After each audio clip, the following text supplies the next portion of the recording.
तो क्या हाल चाल है दोस्तों, कैसी चल रही है जिंदगी। दोस्तों इस वीडियो का टाइटल है कि how I reached eight 1 CR, मतलब मैंने 26 की उम्र तक या 27 की उम्र तक 1 करोड़ रुपए का पोर्टफोलियो कैसे बिल्ड किया। आप लोगों को मेरे को देख के नहीं लग रहा होगा कि मेरे पास 1 करोड़ रुपए होंगे या मतलब 1 करोड़ का मेरा पोर्टफोलियो होगा, बट ये बात सच है। और आप लोगों को ये फेक ना लगे ये वीडियो, तो मैं इसके लिए अपना स्क्रीनशॉट लगा दूंगा।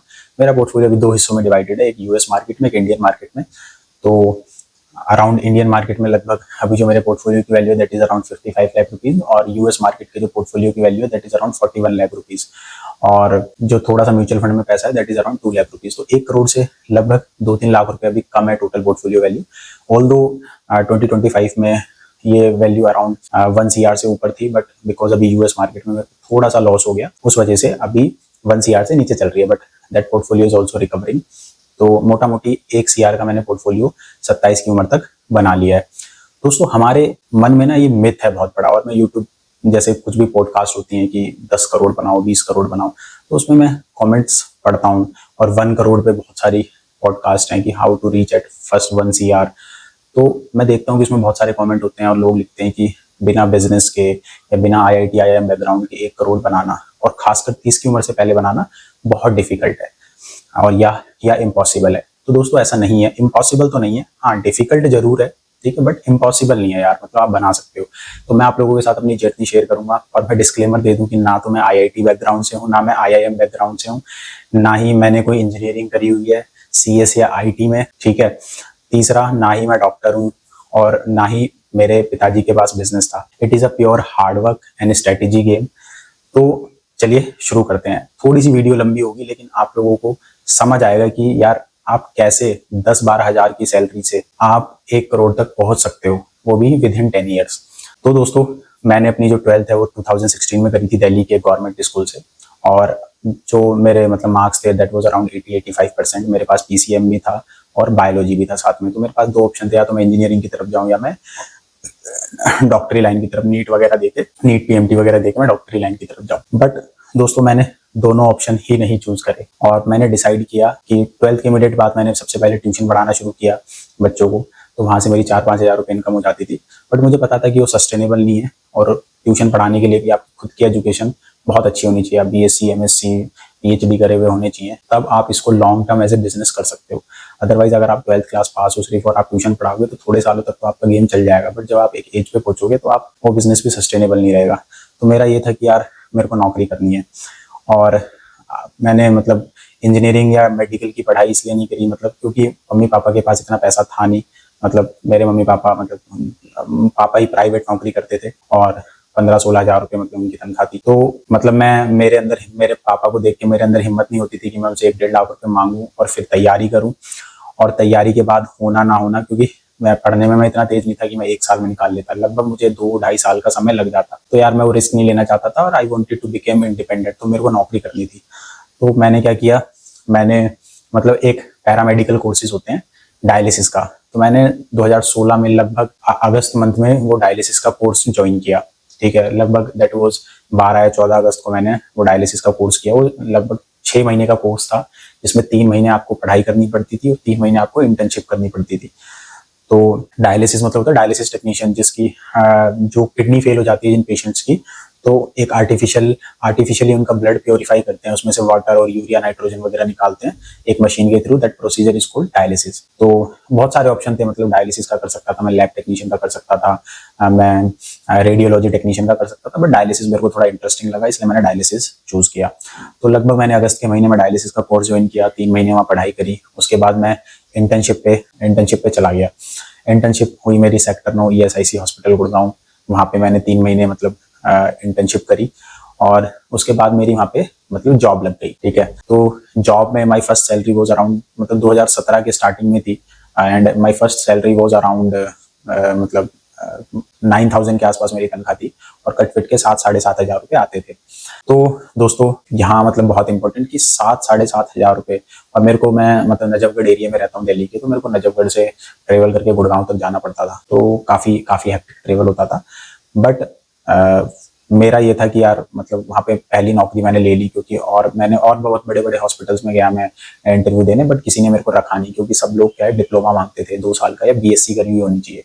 बट मेरा एक छोटा सा सर्टिफिकेट कोर्सेज था, तो कोई रखने के लिए तैयार नहीं था। तो जहाँ पे इंटर्नशिप करी थी, क्योंकि काम में काफ़ी अच्छा करता था, नॉलेज ठीक ठाक थी, तो उन्होंने मेरे को नौकरी पे रख लिया। 9,000 रुपये CTC दिया और 7,000 रुपये सैलरी दी कॉन्ट्रेक्चुअल बेसिस पे। ESIC हॉस्पिटल, मतलब ये नहीं कि मेरी सरकारी नौकरी थी, कॉन्ट्रेक्चुअल बेसिस पे मेरी नौकरी थी। फिर वहाँ पे मैंने लगभग 6 महीने काम किया और विद इन 6 मंथ मैं क्या करता था, मतलब 2-3 महीने बाद ही मैंने दोबारा से हॉस्पिटल्स विजिट करना शुरू कर दिया। मैक्स हॉस्पिटल, मेदांता, फोर्टिस, इन सब में मैं जाने लग गया। और मेरा ये था कि कहीं ना कहीं मेरे को यहाँ से निकल के मेरे को अपनी सैलरी बढ़ानी है और मेरे को और सीखना है, क्योंकि वहाँ पे बहुत पुरानी मशीनें थी, सरकारी की तरह काम होता था। मेरे को ये था कि किसी बड़े हॉस्पिटल में जाऊँगा तो मैं एडवांस डायलिसिस टेक्निक सीखूंगा, नई नई मशीनों के बारे में सीखूंगा और बहुत सारी चीज़ें और सीखूंगा। तो मेरे को वहाँ से चेंज करना था। तो मैं मतलब अलग अलग हॉस्पिटल में जाके रोज मेरी 2 बजे से वहाँ पे ड्यूटी होती थी, रात के शाम मतलब दोपहर के 2 से रात के 10 बजे तक। तो मैं सुबह घर से 7-8 बजे निकल जाता था और किसी ना किसी हॉस्पिटल में जाके अपना CV पकड़ा के आता था और कि कोई मेरा तो इंटरव्यू ले। बट दोस्तों किसी ने भी इंटरव्यू नहीं लिया, दोबारा से मैं रिजेक्ट होता रहा सारी जगह। और एक बार मतलब फिर बड़ी मिन्नतों के बाद, मतलब आफ्टर 6 मंथ बहुत इधर उधर जाने के बाद, फोर्टिस हॉस्पिटल है हुड्डा सिटी सेंटर के सामने, मतलब तो उसको मिलेनियम सिटी सेंटर कहते हैं, वहाँ पे फोर्टिस हॉस्पिटल है गुड़गांव में। तो वहाँ पे मेरे को नौकरी मिली एंड उन्होंने जो मेरे को अराउंड सैलरी दी थी, तो मेरे को CTC तो याद नहीं, मतलब 14,000 के आसपास था शायद, और इन हैंड सैलरी मेरे को अभी तक याद है, वो 11,812 रुपये मिलते थे। तो वहाँ से मतलब टर्निंग पॉइंट शुरू हुआ। तो मैं दोस्तों, क्योंकि मेरे मम्मी पापा मतलब बहुत ज़्यादा पढ़े लिखे थे ही नहीं, और पापा प्राइवेट नौकरी करते थे, तो मम्मी ने काफ़ी हमें सेविंग्स पहले से सिखाई थी। मतलब खर्चा तो हम करते ही नहीं थे घर में, मिनिमम चीज़ों में सर्वाइव करना हमें आता था। तो मेरा ये था कि जब मैं ESIC हॉस्पिटल में भी काम करता था, तो 7,000 रुपये में से मैं 2-3 हज़ार रुपये किराए में खर्च हो जाते थे और बाकी मैं पैसा बचा लेता था। उस समय मेरी मम्मी मेरे से पैसे नहीं लेती थी, मतलब घर के खर्चे के लिए मुझे पैसे नहीं देने पड़ते थे, सच बताऊँ तो आपको। तो फिर क्या हुआ कि मैं फोर्टिस हॉस्पिटल ज्वाइन किया, 11,812 रुपये मिलने लगे और फिर मैंने वहाँ से एक बाइक खरीदी। बाइक मेरे पास, मैं आपको बाइक भी दिखा दूंगा, अपनी प्लेटिना 100cc की बाइक उस समय मैंने खरीदी। और प्लेटिना लेने का मेरा रीज़न ये था क्योंकि फोर्टिस हॉस्पिटल मेरे घर से काफ़ी दूर था, तो मुझे एक ऐसी बाइक चाहिए थी जो मेरे को माइलेज बहुत अच्छा दे। उस समय पेट्रोल के दाम लगभग 65-70 के आसपास थे और मेरी माइलेज प्रायोरिटी थी। मेरे को शोशाबाजी नहीं करनी थी कि मेरे को बुलेट चाहिए, हालांकि बुलेट मेरे को बहुत पसंद है, बट नहीं लिया। कभी कभार क्या होता है लाइफ में, आपको अपनी पसंद मारनी पड़ती है, ठीक है, और हम लड़कों के साथ ऐसा ही होता है। तो मैंने बुलेट नहीं ली और मैंने प्लेटिना ली, और बिकॉज वो बहुत अच्छा माइलेज देती थी इसलिए मैंने वो बाइक चूज़ की। और मैं मतलब खरीदी कैसे थी, मैं शोरूम में गया और शोरूम वाले को मैंने बोला कि वहाँ पे लेने में स्प्लेंडर गया था, बट उस समय दोनों होंडा का शोरूम और बजाज का शोरूम नजरगढ़ में बगल बगल में थे। लेने में स्प्लेंडर गया था, स्प्लेंडर थोड़ी ठीक लगती थी, बट ऐसे ही मैंने बजाज के शोरूम में भी घुस गया मैं, और मैंने पूछा, मैंने कहा कितना मतलब मेरे को सबसे बेस्ट माइलेज गिविंग बाइक चाहिए। उसने बोला कि ये है, आराम से आपको 70 का माइलेज देगी। मैंने कहा ठीक है, इसी को डन करो। तो वो बाइक ले ली। तो मैं बाइक से फोर्टिस हॉस्पिटल आता जाता था और वहाँ पे क्योंकि फोर्टिस में काफ़ी पढ़े लिखे पेशेंट आते थे, तो मतलब बड़ा हॉस्पिटल था, तो पेशेंट भी वहाँ पे काफ़ी एजुकेटेड आते थे, अच्छे IAS ऑफिसर भी थे, कुछ इंजीनियर्स थे। तो वहाँ पे एक पेशेंट से बात करते टाइम उन्होंने मेरे को एक बुक दी जिसका नाम था रिच डैड पुअर डैड। वो पेशेंट खुद पढ़ रहा था वो बुक, एंड मैंने उनसे पूछा, मैंने कहा ये किस बारे में है बुक। तो उसने बोला कि इस बुक में आप पढ़ोगे कि आप कैसे, आपको मल्टीपल एसेट्स और लाइबिलिटीज क्या होते हैं, आपको एसेट्स जनरेट करने चाहिए जो आपको आप कैश फ्लो दें। तो मैंने उसको बोला कि क्या आप मेरे को 1 हफ्ते के लिए बुक दे सकते हो। मैंने कहा आप नेक्स्ट टाइम आओगे तो मैं आपको दे दूंगा। तो उन्होंने बोला कि ठीक है आप ले लो।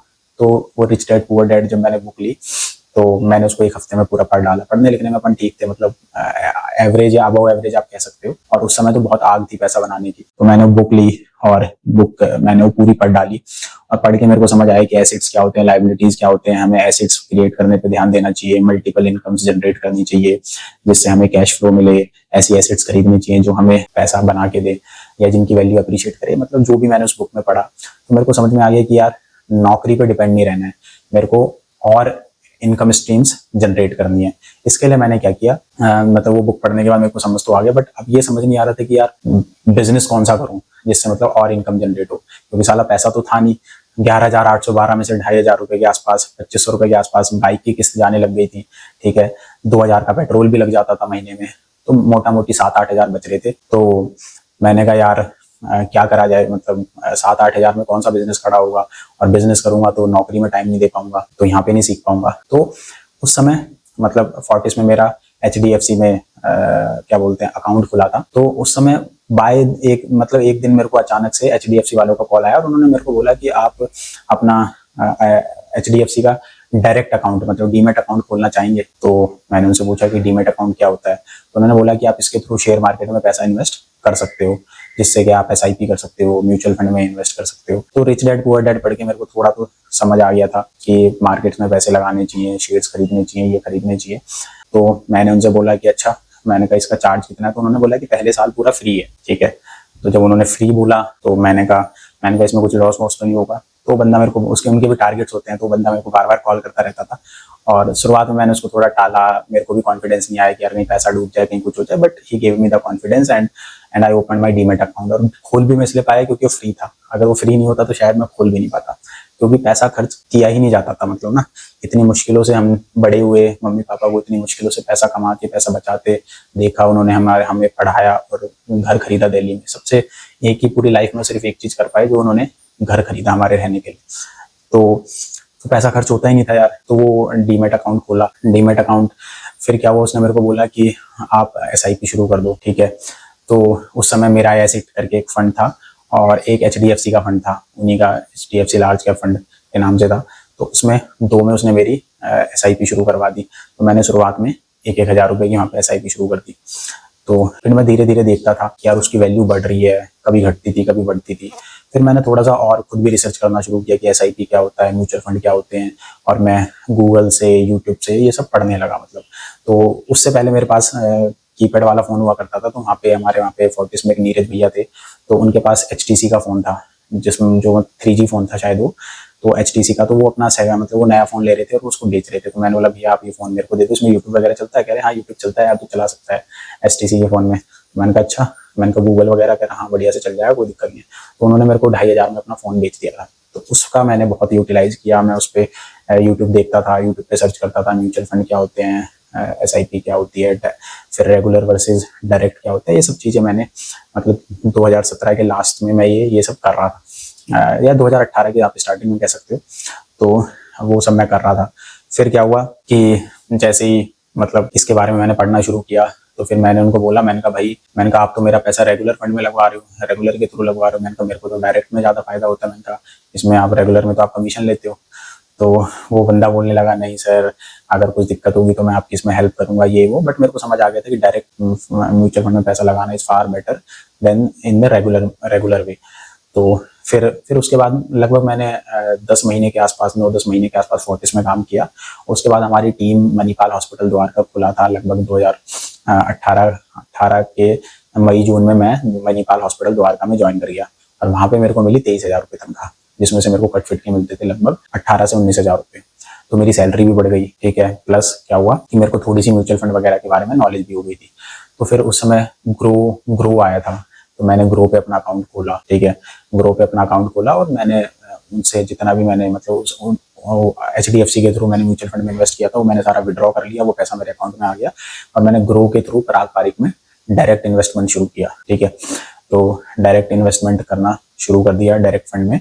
और मेरे पास जितना भी पैसा बचता था, मतलब किराए का और बाइक का EMI निकाल के, लगभग मेरी बाइक की EMI लगभग 1 या 1.5 साल के आसपास चली थी। तो मेरे पास जितना भी पैसा बचता था, उस समय मैं घर पे भी कुछ देने लग गया था, 2-3 हज़ार रुपये महीने के घर पे देता था। बाकी मेरे को जो 10-12 हज़ार रुपये बचते थे, वो मैं पूरे SIP में लगा देता था। और खर्चा, पर्सनल खर्चा तो करता ही नहीं था। हाँ, हॉस्पिटल में भी घर से ही खाना लेके जाता था, हॉस्पिटल की कैंटीन में खाना नहीं खाता था।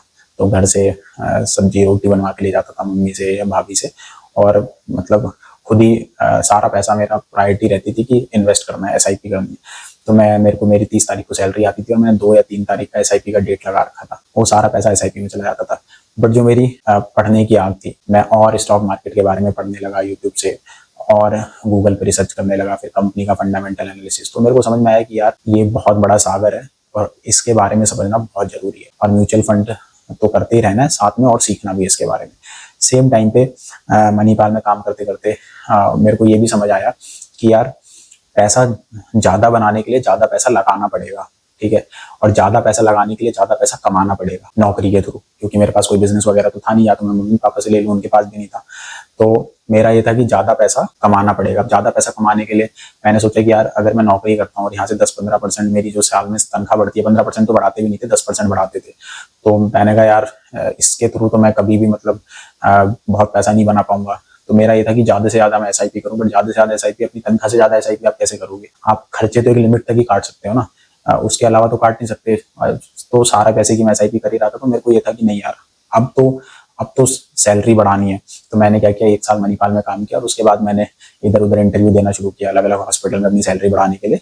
तो उस समय तक मेरे जो साथ में एक दोस्त था आयुष करके, वो बंदा क्या बोलते हैं, वो एक कंपनी में लग चुका था, फ्रेजिनस मेडिकल केयर करके, जर्मन कंपनी है, डायलिसिस की मशीनें बनाती है। तो उसी कंपनी की मशीनें हम यूज करते थे फोर्टिस और मणिपाल हॉस्पिटल में। तो उसमें एक वैकेंसी होती थी, उसमें एक पोजीशन होती थी एज ए क्लिनिकल ट्रेनर, जिसमें क्या आप मशीन का डेमोस्ट्रेशन दोगे। जैसे किसी भी नए हॉस्पिटल में मशीन बिकी तो आप वहाँ के टेक्नीशियंस को जाके मशीन के बारे में सिखाओगे, ये मशीन ऐसे काम करती है, या अगर वो कोई भी चैलेंजेस फेस कर रहे हैं तो आप उनको गाइड करोगे। तो वो पोजीशन निकली उस कंपनी में।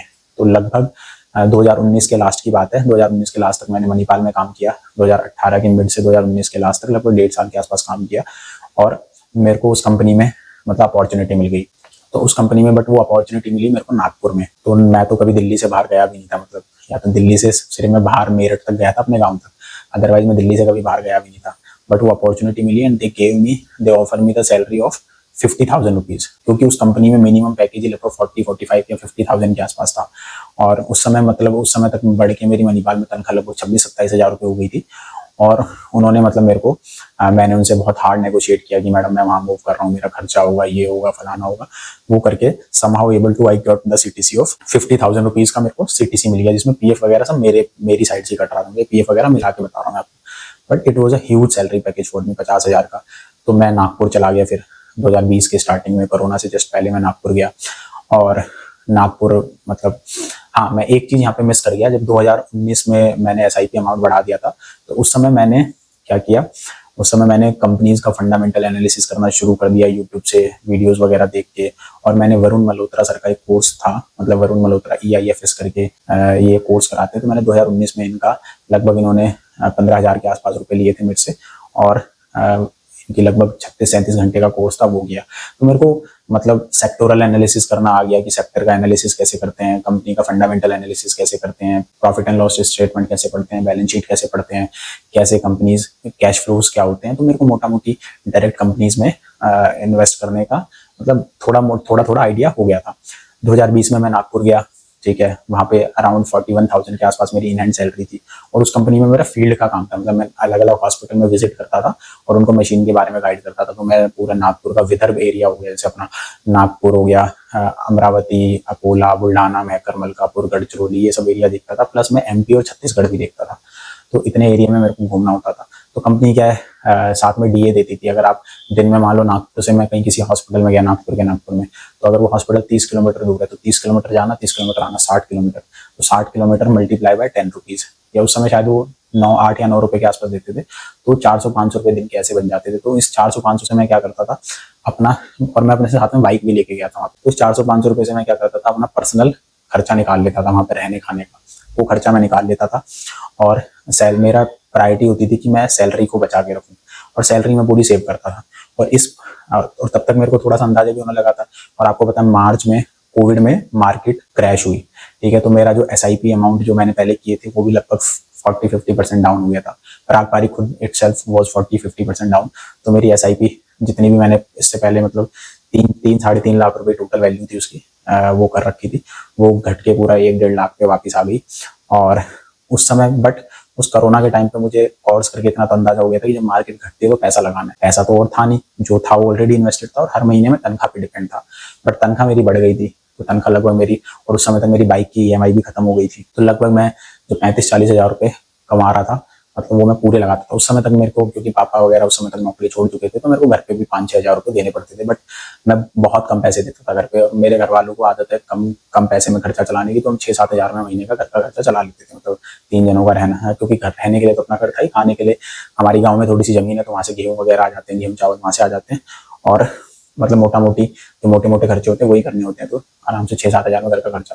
तो मैं लगभग 35,000-34,000 के आसपास कि हर महीने एसआईपी करता था। तो पूरा मार्च से लेके दिसंबर तक मैंने इस तरीके से एसआईपी करी और उस समय बहुत पैसा बना। मतलब वो एसआईपी, क्योंकि उस समय मार्केट बहुत गिरा हुआ था और हालांकि मार्केट मार्च 24 मार्च के आसपास मार्केट अपना बॉटम बनाया था 2020 में, और उसके बाद मार्केट फिर रिकवर करता हुआ चला गया। तो लेकिन मैं अंधाधुंध ब्लाइंडली में पैसे लगाता रहा और 2020-21 तक मैंने काफ़ी पैसे लगाए। मेरे अराउंड मतलब एक साल में उस समय मैंने 4-5 लाख रुपए लगाए और 1-1.5 लाख रुपए पहले के लगे हुए थे। तो मेरा टोटल पोर्टफोलियो 12-13 लाख के आसपास तक हो गया था 2021-22 तक। ठीक है, 21 के मिड तक मेरा जो पोर्टफोलियो था लगभग 12-13 लाख का हो गया था। मुझे एक्जैक्टली वैल्यू नहीं पता, वो मैं इसको स्टेटमेंट देखनी पड़ेगी। फिर क्या हुआ कि उस समय तक मार्केट का अंदाजा हो गया था अच्छा खासा। फिर मैंने डायरेक्ट स्टॉक्स में इन्वेस्ट करना शुरू किया एंड कंपनीज, मेरा मतलब कंपनीज के बारे में समझ आने लग गया था, एनालिसिस करना आने लग गया था। और वहाँ पे कोरोना के टाइम पे सब कुछ बंद था, तो वहाँ पे मेरे पास बहुत टाइम होता था पढ़ाई लिखाई करने का। तो मैं क्या करता था, पूरा दिन सुबह बैठता था लैपटॉप लेके, कंपनी ने मुझे लैपटॉप दिया हुआ था, सुबह कंपनी का लैपटॉप लेके बैठता था, पूरा दिन बैलेंस शीट पढ़ता रहता था, पूरा दिन पीएनएल स्टेटमेंट पढ़ता रहता था, पूरा दिन कॉन कॉल पढ़ता रहता था। तो ऐसे करके मेरे को काफ़ी कंपनीज का अंदाजा होने लग गया था, स्मॉल कैप्स के बारे में, मिड कैप्स के बारे में, लार्ज कैप्स के बारे में। तो मैंने क्या किया, मेरे को लगा कि यार आपको पता है यूट्यूब पे अगर आप देखोगे तो लोग बोलते हैं कि डायरेक्ट स्टॉक्स में ज़्यादा पैसा बनता है। तो मेरे को लगा कि मैं भी डायरेक्ट स्टॉक्स में पैसा लगाना शुरू करता हूँ। तो मैंने क्या किया, अपना पोर्टफोलियो जितना था मतलब उसमें से 3-4 लाख रुपए लगा के मैंने डायरेक्ट स्टॉक्स में पैसा निकाल के मतलब डायरेक्ट स्टॉक्स में पैसा लगाना शुरू किया। प्लस जो मेरे पास महीने टू महीने तनख्वाह आती थी उसको मैं डायरेक्ट स्टॉक्स में इन्वेस्ट करता था। And I use to take very concentrated bet. तो मतलब वरुण मल्होत्रा सर जो है वो, जिनसे मैंने कोर्स करा था, जिनका मैंने कोर्स किया था, तो वो वैल्यू इन्वेस्टिंग सिखाते हैं। जब तक कंपनी $1 फॉर 50 सेंट्स ना मिले तब तक आप इन्वेस्ट मत करो। तो उस तरीके का इन्वेस्टिंग स्टाइल मैंने सीखा था। तो उसमें इस तरीके के इन्वेस्टिंग स्टाइल में क्या होता है कि अपसाइड भले ही बहुत ज्यादा नहीं होता, बट डाउन साइड ना के बराबर होता है। आप कंपनी को तब खरीदते हो जब वो कंपनी बिल्कुल पिट चुकी होती है। ठीक है, मतलब $1 फॉर 50 सेंट, उससे कितना गिरेगी, उससे नीचे 10-15% और चली जाएगी। तो मैं क्या हुआ, मैंने डायरेक्ट स्टॉक्स में, तो हालांकि मैंने डायरेक्ट स्टॉक्स में बहुत पैसा नहीं बनाया। और फिर आया रशिया यूक्रेन वॉर। तब तक मेरे पास लगभग 16-17 आई थिंक 18-20 लाख के आसपास रुपए हो गए थे, क्योंकि मैं हर महीने जो मेरी तनख्वाह रही थी मैं उससे स्टॉक्स खरीद रहा था। प्लस मैं क्या बोलते हैं, म्यूचुअल फंड के काफी पोर्टफोलियो मेरा बढ़ गया था। म्यूचुअल फंड से मैंने सारे पैसे नहीं निकाले थे, उसमें से मैंने 3-4 लाख रुपए निकाल के डायरेक्ट स्टॉक्स में, क्योंकि मैं ओवर स्मार्ट नहीं बनना चाहता था कि सारे पैसे निकाल के डायरेक्ट स्टॉक्स में, क्योंकि मुझे पता है म्यूचुअल फंड से मेरे को 16-17% का रिटर्न मिल रहा है। और उस समय तो खैर रिटर्न वो बहुत ज्यादा था, 27-28% दिखाता था, क्योंकि मार्केट नीचे से ऊपर गई थी।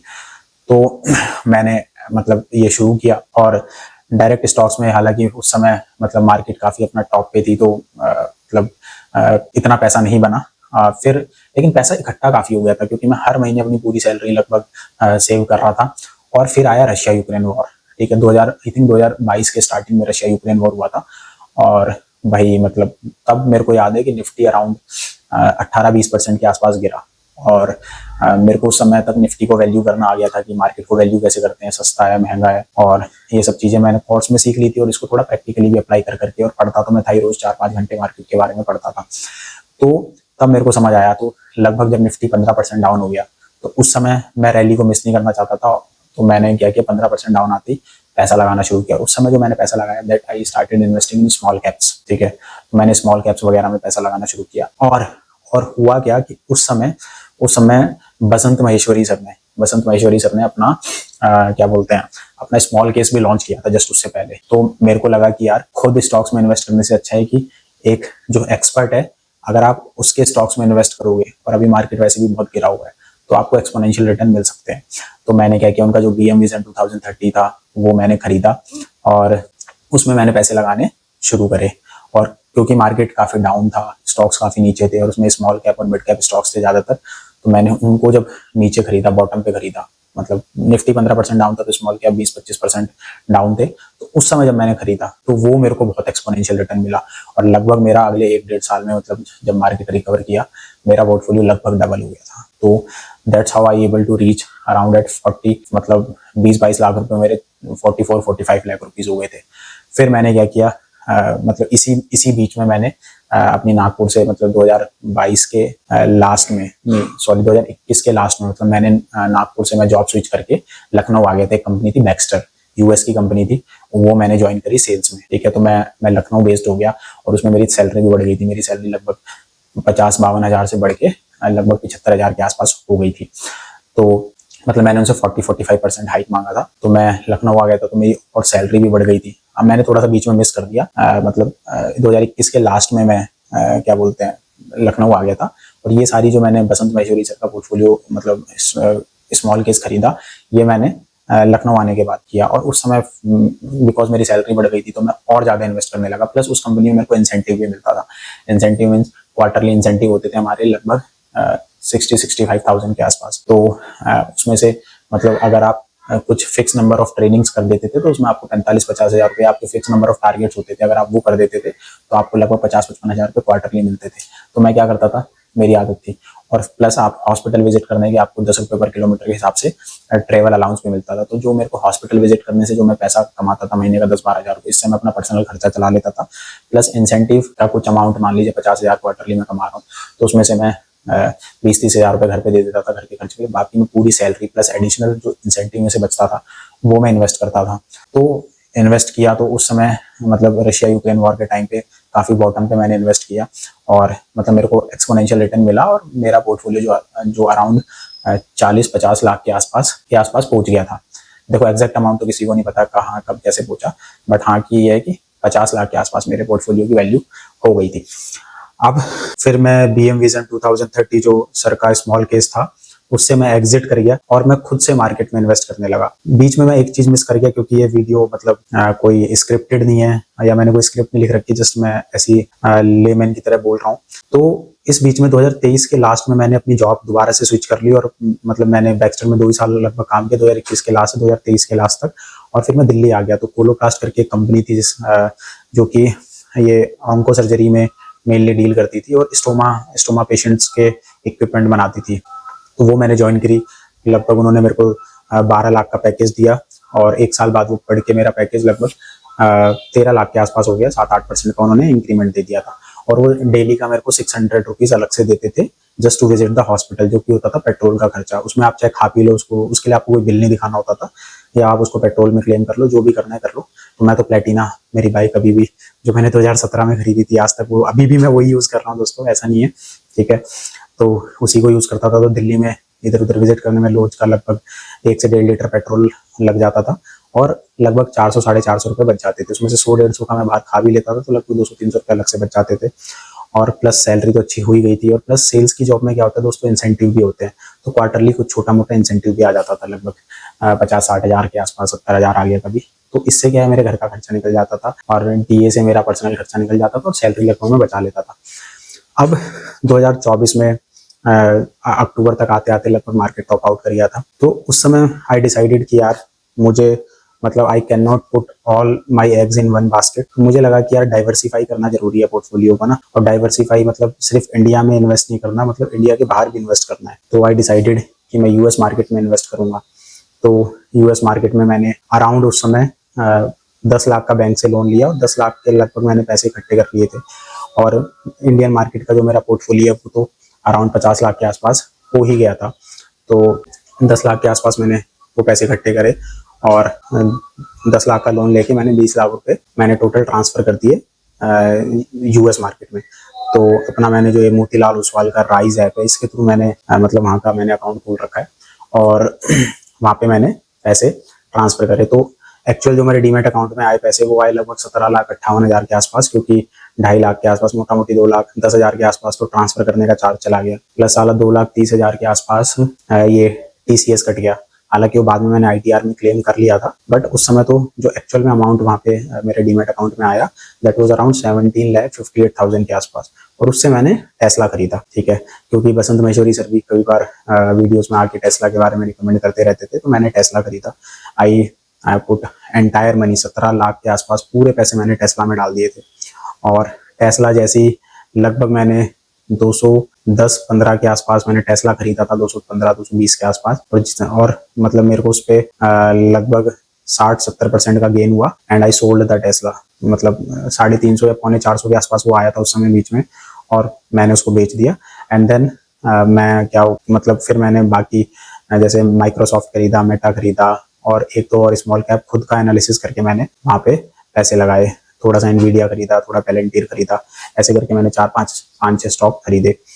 और तो टेस्ला टेस्ला खरीद के जब मैंने बेचा तो मेरा मतलब जो 17 लाख था वो अराउंड 28-30 लाख के आसपास हो गया था, काफ़ी पैसा मतलब बन चुका था। और फिर मैंने उसको डाइवर्सिफाई किया 4-5 स्टॉक्स में।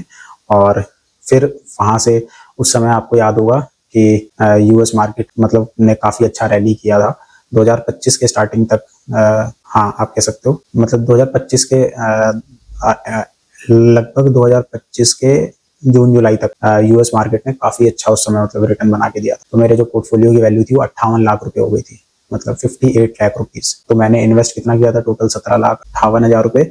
एंड जो मेरे को याद है अभी तक कि जो मेरा पोर्टफोलियो ने पीक टच किया था that was around 58 lakh rupees. और उसके बाद मैं सही टाइम पे वहाँ पे सेल नहीं कर पाया। जो मेरे स्मॉल कैप स्टॉक्स मैंने खरीदे थे उन्होंने बहुत अच्छा रिटर्न बना के दिया था, तो उनको मैं सही टाइम पे सेल नहीं कर पाया और वापस नीचे आते आते अभी जो मेरे यूएस में जो पोर्टफोलियो की वैल्यू है दैट इज 41 लाख रुपीज।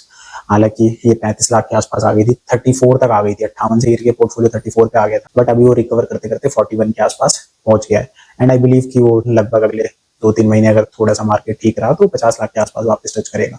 और 2 लाख दोस्तों मैं बीच में ELSS में इन्वेस्ट करता था, तो ELSS म्यूचुअल फंड में मैं पैसे लगाता था, मतलब SIP करता था, तो 2 लाख रुपए के आसपास मेरे म्यूचुअल फंड में पड़े। और आपको पता है 2024 में अक्टूबर के बाद इंडियन मार्केट ने तो बहुत कुछ पैसा बना के दिया नहीं है। तो जो इंडियन मार्केट में जो पोर्टफोलियो तो 50 के आसपास ही है, मतलब अभी 55 लाख के आसपास है, अभी रिसेंटली थोड़ा रिकवर किया है। और सारा पोर्टफोलियो मेरा स्मॉल कैप्स में है जो कि मैंने खुद खरीदे हैं। नाउ आई एम नॉट मतलब मैं किसी स्मॉल केस वगैरह में इन्वेस्ट नहीं कर रहा हूँ।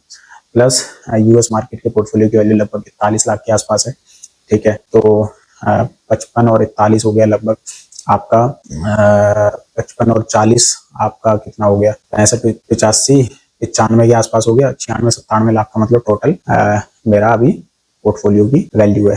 होप अगर मार्केट ने अच्छी रैली दिखाई तो ये वापस रिकवर करके 1 करोड़ क्रॉस कर जाएगा। तो दोस्तों ये थी मेरी जर्नी। और कोलोप्लास्ट में भी मैंने 1.5 साल काम किया और 2025 के अप्रैल मंथ में मैंने कोलोप्लास्ट छोड़ के और मैंने जॉनसन एंड जॉनसन करके, ये भी यूएस की कंपनी है, इसमें मैं सेल्स में एज ए सेल्स एग्जीक्यूटिव में काम कर रहा हूँ। अगर आप लोगों को डाउट है आप मेरी लिंक्डइन प्रोफाइल देख सकते हो। तो ऐसे करके मैं 1 करोड़ के पोर्टफोलियो पे पहुंचा। दोस्तों कुछ की लर्निंग्स है, मतलब शुरुआत में लगता था दोस्तों नहीं हो पाएगा, कभी 1 करोड़ का सोचा भी नहीं था, बट ये था कि पैसा बनाना है, ठीक है। पहली चीज मैंने एक्सट्रीम सेविंग्स करी, दूसरी चीज मैंने एक्सट्रीम लेवल पे इन्वेस्टिंग करी। अगर शायद मैं सिर्फ इसको सेव करके रखता पैसे और इन्वेस्ट नहीं करता, देखो जो मेरे को एक्सपोनेंशियल रिटर्न मिला वो मिला मेरे को यूएस मार्केट में। इंडियन मार्केट से मैंने कोई बहुत एक्सपोनेंशियल रिटर्न, मतलब मेरा अगर आप पोर्टफोलियो का रिटर्न देखोगे तो लगभग होगा 18-19% के आसपास। बट जो मैंने यूएस में पैसा लगाया, जो 50 लाख के बाद जो नेक्स्ट 50 लाख जो मेरे को मिला वो मेरे को मतलब यूएस मार्केट से मिला, क्योंकि वहां पे मैंने सिर्फ 17 लाख रुपए लगाए थे, 17.5 लाख रुपए, और वो लगभग 40 लाख के आसपास बन गए। तो डबल से भी ज्यादा हो गया 1 साल के अंदर। तो वो उस पोर्टफोलियो से मेरे को काफी अच्छा रिटर्न मिला and now I have reached 1 CR। तो extreme savings, extreme investing and I kept on switching jobs very frequently. हालांकि अब मैं जिस नौकरी में हूँ और अब मैं जिस पैकेज पे आ गया हूँ, तो अब मैं मतलब इतनी आसानी से मैं नौकरी स्विच नहीं कर सकता, क्योंकि अब और पैकेज कंपनियां देने में थोड़ा रिस्ट्रेन करती हैं। और साथ में दोस्तों मैंने BSc भी की, साथ में मैंने MBA भी किया, पढ़ाई मैं साथ में करता रहा, ठीक है, पढ़ाई करता रहा प्लस इन्वेस्टिंग के बारे में सीखता रहा, डिफरेंट किताबें पढ़ी, 4-5-5-6 लगभग किताबें, मतलब 5-6 क्या, मैंने किताबें तो बहुत पढ़ी पर पर्सनल फाइनेंस पे ज्यादा पढ़ी फिर मैंने। और फिर इन्वेस्टिंग पे भी काफी किताबें पढ़ी, वॉरेन बफेट के न्यूज लेटर्स पढ़े, ठीक है। अभी भी मैं बहुत ज्यादा पढ़ता रहता हूँ, लगभग रोज 2-3 घंटे तो मैं रीडिंग करता हूँ मार्केट से रिलेटेड। फिर नौकरी मैंने जल्दी जल्दी स्विच करी, जिस भी नौकरी में काम किया मेहनत से किया, ताकि मतलब ताकि मेरी परफॉर्मेंस अच्छी रहे, मेरा अप्रेजल अच्छा हो। फिर वहां से जो पैसा मिला उसको इन्वेस्ट किया मार्केट में, इन्वेस्ट बहुत एग्रेसिवली किया, मैं कभी डरा नहीं मार्केट के गिरने पे। दोस्तों की लर्निंग है कि extreme saving, extreme investing, market में बने रहना। और अभी देखो लास्ट डेढ़ साल के आसपास 2024 के लास्ट से कोई रिटर्न नहीं बना है, बट लास्ट 1 साल में मैंने कोई पैसा इन्वेस्ट नहीं किया था मार्केट में। I kept on saving saving saving. और अभी जब मार्केट गिरा तो आई इन्वेस्टेड सम मनी, हालांकि बहुत ज्यादा पैसा मैंने इन्वेस्ट नहीं किया। मुझे अभी भी ऐसा लगता है कि मार्केट, इंडियन मार्केट अभी बहुत सस्ता नहीं हुआ है, मुझे ऐसा फील है। बट फिर भी मैंने काफी पैसा अभी स्मॉल कैप के आसपास लगाया, तो अभी अराउंड 55 लाख के आसपास जो है इंडियन पोर्टफोलियो की वैल्यू है। और मैं जो अभी पैसा इंडियन मार्केट में जो पैसा मैं इन्वेस्ट करता हूँ that I invest through ICICI direct, क्योंकि मुझे लगता है यार ग्रो पे ना मतलब बाय और सेल बहुत इजी है, और आप पूरा दिन इसको खोल के देखते रहते हो, तो आप मतलब किसी भी टाइम आपका बाय करने का मन कर जाता है, कभी सेल करने का। तो मैं बहुत कभी आउट ऑफ टेम्पर आके मैं मतलब कुछ स्टॉक्स बेच देता था, कुछ स्टॉक खरीद लेता था, तो उसको मैं कंट्रोल करना चाहता था, इसलिए मैंने आईसीआईसी में। अब उसमें क्या होता है कि आप दिन में नहीं देख सकते, आप सीधा शाम को एक बार खोलते हो और आप देखते हो कि आपकी पोर्टफोलियो की वैल्यू क्या है। तो आईसीआईसी के थ्रू, हाँ, स्टॉक अभी म्यूचुअल फंड में जो मेरा इन्वेस्टमेंट है वो that is through grow only, और मार्केट को देखना, मतलब दिन में क्या चल रहा है मार्केट में, वो मैं ग्रो के थ्रू ही करता हूँ। तो दोस्तों विश्वास करो, पैसा बनता है, ठीक है, अपने पे विश्वास रखो। ना मैं आईआईटी बैकग्राउंड से हूँ, ना मैं आईआईएम से हूँ। अब आप ये भी बहाना नहीं बना सकते कि अरे सर आप तो आईआईटी से थे, आप तो आईआईएम से थे, या तो आपके पिताजी ने आपको बहुत पैसा दिया, या आप बहुत ज्यादा पढ़े लिखे थे, आप बहुत इंटेलिजेंट। मेरे साथ कुछ भी नहीं है, ठीक है। It was a pure hard work and belief on my self that I can do it. मेहनत का कोई सब्स्टिट्यूट नहीं है मेरे भाई, मेहनत बहुत करनी पड़ेगी, ठीक है। कंपनीज में जो भी जहाँ भी आप काम करते हो, बहुत मेहनत के साथ काम करो, 8 घंटे दबा के काम करो, ताकि और सीखो और जल्दी से स्विच करो। देखो स्विच करने में कोई खराबी नहीं है, जितनी जल्दी आप स्विच करोगे आपको 30-40% का इंक्रीमेंट मिलेगा एटलीस्ट दूसरी कंपनी में, और आपकी सैलरी बढ़ेगी, और उस पैसे को सेव करके और इन्वेस्ट करते रहो तो पैसा बन जाता है। अब देखो अगर बुल मार्केट शुरू होता है तो पोर्टफोलियो 1.5 करोड़ तक भी टच हो जाएगा, बट अभी काफी ठीक चल रहा है भगवान की दया से। नौकरी मैं कंटिन्यू कर रहा हूँ अभी अपनी, और करता रहूंगा। यूट्यूब पे अभी वीडियो बनाना शुरू किया है, देखो यहाँ से अगर कुछ हो जाता है तो 2-4 साल बाद देखेंगे कि नौकरी अगर छोड़ सकेंगे तो छोड़ देंगे। तो that was all from my side. आप लोगों के जो भी डाउट्स हैं, कमेंट्स हैं, कुछ है कि सर कैसे किया, आगे और वीडियोस बनाऊंगा मैं कि मैंने क्या गलतियां करी, क्या क्या चीजें आपको ध्यान रखनी चाहिए, क्योंकि ये वीडियो बहुत लंबा हो जाएगा और शायद बहुत से लोग इसको पूरा देखेंगे भी नहीं, तो एक साथ तो बताना पॉसिबल नहीं है सारी चीजें। और इन्वेस्टिंग भी मैं आप लोगों को सिखा सकता हूँ काफी, ऐसा कुछ नहीं है। तो वो देखेंगे अपन आगे कैसे क्या कर सकते हैं। चलिए दोस्तों, ध्यान रखिए, मेहनत करते रहिए और मुस्कुराते रहिए। जय हिंद, जय भारत।